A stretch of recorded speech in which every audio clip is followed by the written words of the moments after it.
జై శ్రీమన్నారాయణ. శ్రీమద్ భగవద్గీత 2వ అధ్యాయం 4వ శ్లోకం.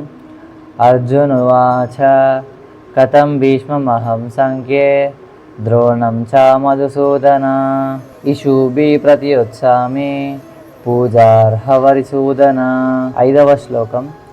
గురూనా హత్వా హి మహానుభావాన్ శ్రేయో భోక్తుం లైక్షామపీహ లోకే హత్వార్థకామాంస్తు గురునిహైవ భూయభోగాన్ రుధిర ప్రదిగ్ధాన్. అర్థం: ఎప్పుడైతే కృష్ణుడు ఈ విధంగా చెప్పి అర్జునుడు లేపనీకి చూస్తాడో, అర్జునుడు ఇట్లా ఎంతున్నాడు అనమాట కృష్ణునితోనే.